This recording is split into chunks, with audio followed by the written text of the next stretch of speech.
The room was ice cold. Fluorescent lights buzzed quietly overhead. It was February 5th, 2014, execution day in Texas. In the sterile walls of the Huntsville unit, the death chamber stood ready. A heavy steel door creaked open, and Suzanne Basso, 59 years old, gray roots peeking through dyed black hair, was escorted in, shackled at the wrists and ankles. Her face was unreadable. No tears, no regret, just silence. The guards were mechanical in their movements. They had done this before, but even they couldn't ignore the weight in the air. This wasn't just another inmate. This was a woman who orchestrated one of the most gruesome murders Texas had ever seen. And now, she was about to pay the ultimate price. Before her execution, she was offered a final meal: grilled chicken, mashed potatoes, peas, salad, and apple pie. A simple meal. She barely touched it. Some say she wasn't hungry. Others say she just didn't care. In the holding cell next to the chamber, a chaplain waited. He offered her a Bible, a prayer, one last chance for redemption. Suzanne declined. She had no last words, no apologies, no farewell. At 6 p.m., Suzanne Basso was strapped onto the gurney. Thick leather restraints held her wrists and ankles. An IV line was inserted into her arm. The lethal cocktail of drugs, pentobarbital, the final sleep, was ready. A small group gathered behind the observation glass. Some were there to witness justice, others to mourn, but all were quiet. A prison official stepped forward and asked the question heard at every Texas execution. "Do you have any final statement?" Suzanne turned her head slightly and said nothing. Not a single word. The signal was given. The drugs began to flow. Suzanne blinked. Her chest rose and fell a few times. Her lips trembled faintly, and then stopped. Within 11 minutes, she was pronounced dead at 6:26 p.m. It was over. Or was it? Because this woman, the one who just left the world in silence, had once screamed louder than anyone, screamed with cruelty, screamed with control, screamed as she planned, directed, and enjoyed the slow, agonizing death of a helpless man. His name was Louis Buddy Musso, a disabled man, a kind soul, someone who believed in love. And Suzanne Basso destroyed him for $65,000. This wasn't just murder, this was torture. 5 days of unthinkable horror. And Suzanne wasn't a bystander. She was the mastermind. So how did this suburban woman, with her carefully painted face and soft southern voice, become one of America's most hated killers? What made her so cold, so evil, so willing to kill a man who couldn't even defend himself? To answer that, we need to go back. Back to the lies, back to the manipulation, back to the moment when Louis Musso took a one-way trip to Texas, not knowing he was walking straight into hell. Before the headlines, before the handcuffs, before the needle. Suzanne Basso was just another face in the crowd, a woman who lived in the suburbs of Houston, dyed her hair jet black, wore flashy jewelry, and told tall tales about her life. But behind the mascara and the loud laugh was a woman building a fantasy, and eventually a crime that would haunt Texas forever. Born in 1954 as Suzanne Margaret Burns, she grew up in New York in a strict Catholic family. By her early 20s, she had married and had children. But her marriage ended in allegations of abuse, and somewhere in those years, Suzanne's need for control twisted into something darker. She began lying about everything: her money, her status, even her last name. She claimed to be a wealthy heiress, an Italian countess, a ranch owner. None of it was true. She legally changed her name to Basso, even though she was never married to the man. She built an entire identity out of fantasy and fraud. But it wasn't just about appearances. Suzanne wanted more, and she was willing to use anyone to get it. By the late 1990s, she was living in Jacinto City, Texas, in a rundown home filled with chaos. Living with her were her son, James O'Malley, and a group of drifters and troubled adults she manipulated like chess pieces. She ruled the house with a toxic mix of charm, fear, and control. Some of them called her mom, others called her something worse behind her back. And that's when she found Louis' buddy Musso. Louis was 59, living alone in New Jersey. He had the mental capacity of a young child due to a cognitive disability. But he was kind, gentle, and full of hope. He volunteered at his church, folded bulletins, and loved Elvis Presley. His dream was simple: to find someone who loved him back. When Suzanne met Louis, possibly through mutual friends or a social club, she saw opportunity. She showered him with affection, called him sweet names, promised marriage, a home, a family. She told him he'd be her husband and live happily ever after in Texas. To Louis, it was a miracle. To Suzanne, it was a setup. Louis packed his bags, put on his best clothes, and boarded a bus to Texas. He brought gifts. He wore cologne. He thought he was going to meet his fiancée. But Suzanne wasn't planning a wedding. She was planning a murder. Just days after arriving, Suzanne took out a life insurance policy on Louis, $65,000, with herself as the sole beneficiary. She told everyone in the house to follow her plan. They would pretend to be Louis's new family. They would play nice. Then, slowly, they would start breaking him down. Louis had no idea. He was surrounded by strangers pretending to care, while every single one of them was waiting to cash in on his death. In public, Suzanne still played the loving bride-to-be. She took Louis to church, told people they were engaged. But behind closed doors, the mask fell away. She began calling him names, denying him food, treating him like an object. And when the abuse started, no one stopped it.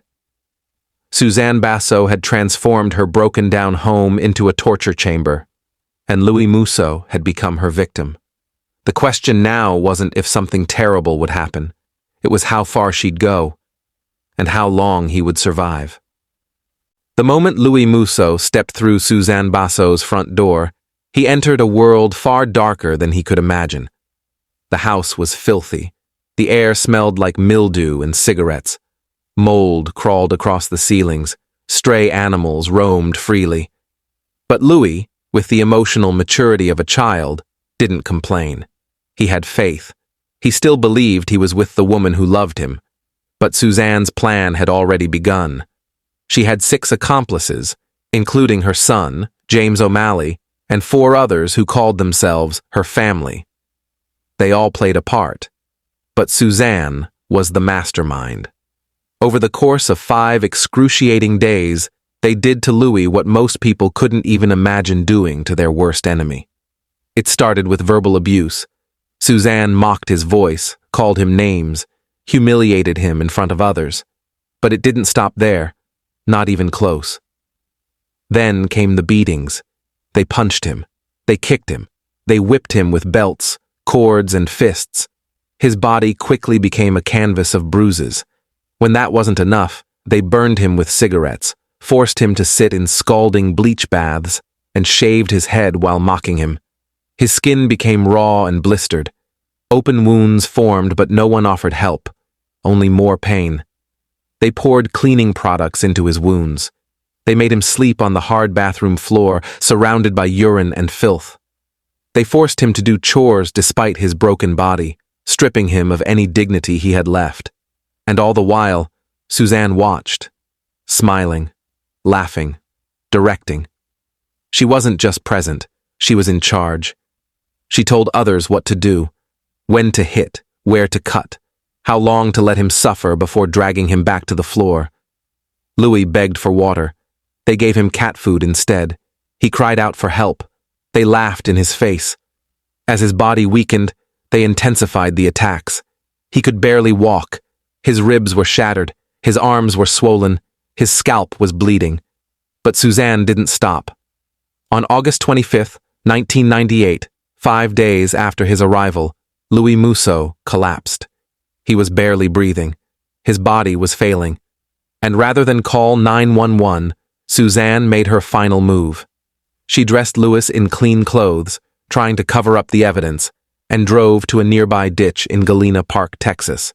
There, she dumped his broken body like garbage, abandoned and alone. Later that night, someone spotted Lewis's body.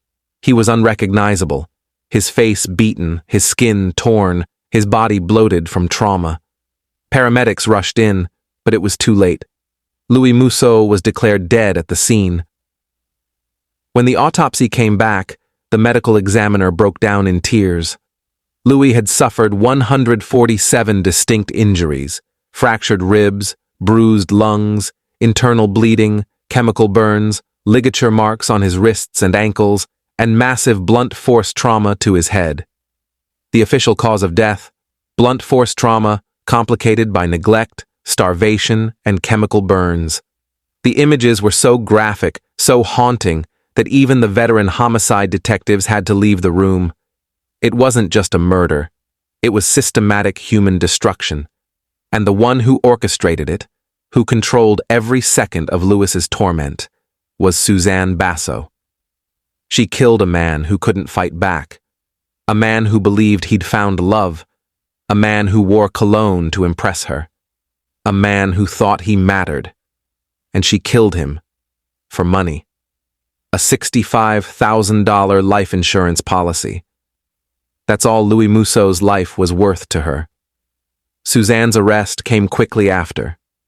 When questioned, she tried to distance herself, claiming innocence, even pretending to cry.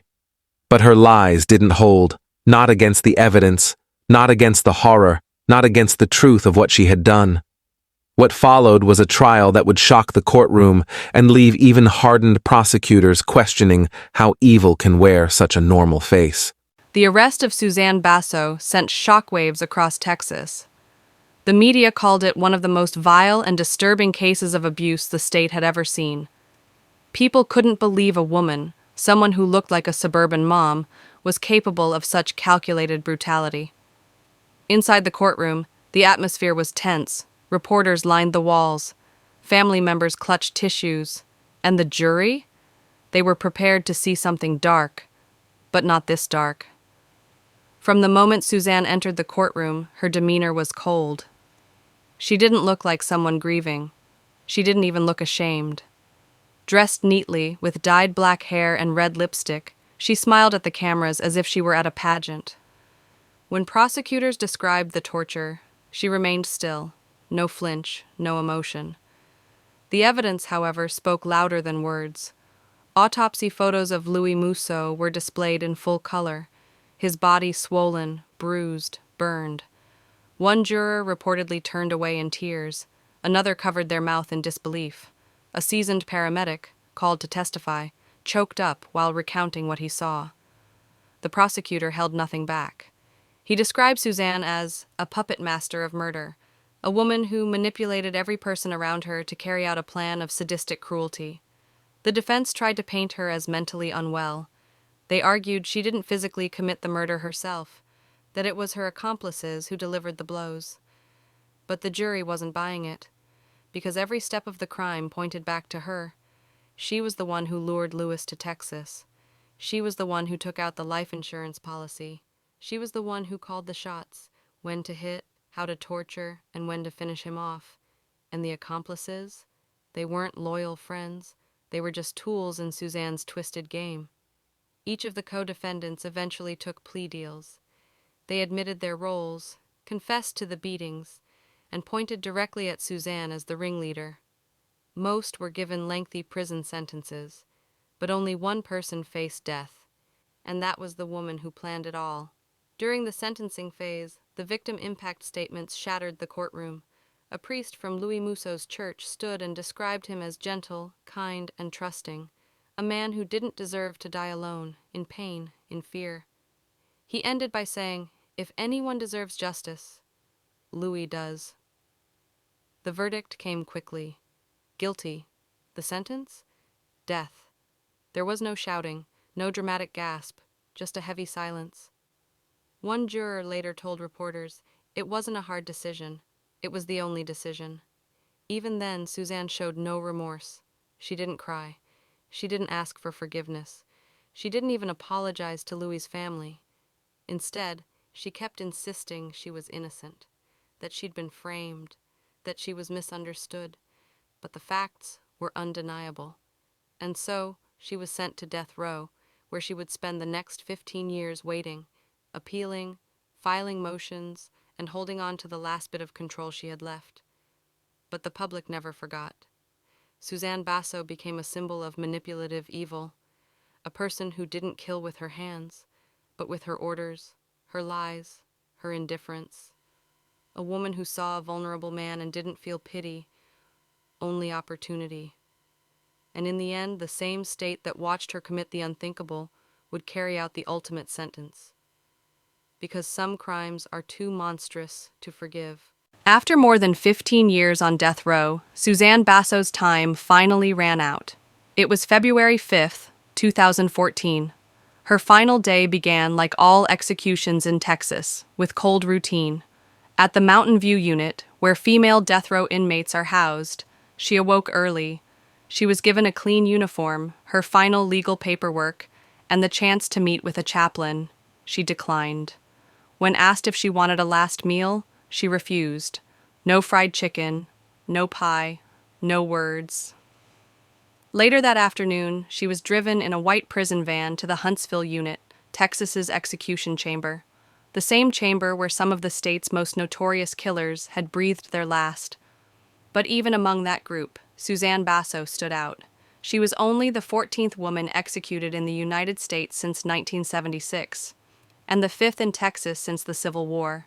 At 6 p.m., guards led her into the chamber. Strapped to the gurney, Suzanne looked eerily calm. She had gained weight in prison, her dyed black hair fading into streaks of gray. Her eyes were tired, but her expression remained blank. No tears, no remorse, no apology.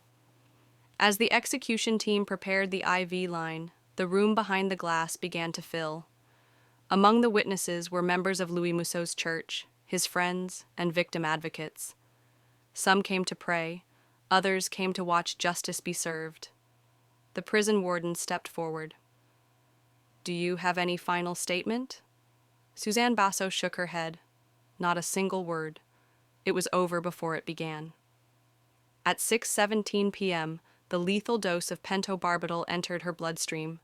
Within moments, her eyes fluttered, her breathing slowed, and by 6:26 p.m., she was pronounced dead.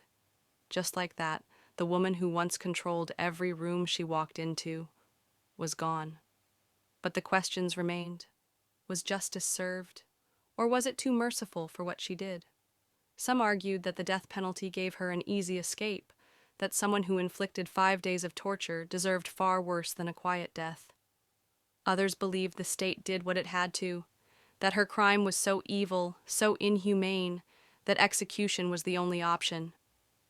Regardless of opinion, one truth is undeniable. Louis "Buddy" Musso never got to say goodbye. He never got a last meal. He never got a final statement. He never had the dignity of closure. He was tricked, tortured, and discarded by a woman who wore makeup and smiled in church pews. Suzanne Basso didn't just kill Louis Musso. She betrayed his trust, shattered his body, and robbed him of the simple joy he thought he had finally found: love. But now, years later, his story still echoes. In Texas courtrooms, in news documentaries, in the hearts of people who ask how such evil can wear such a calm face. He wasn't just a victim. He was a human being. He was kind. He loved Elvis. He folded church bulletins. He wore cologne when he went on a bus to meet the woman who promised to love him. That's the memory we should carry, not the horror, not the crime. But Louis, a man who never gave up on love, even when the world gave up on him. And in the end, maybe Suzanne Basso's execution wasn't about vengeance. Maybe it was about finally closing the door on a nightmare, so the world could remember Louis Musso not for how he died, but for how he lived.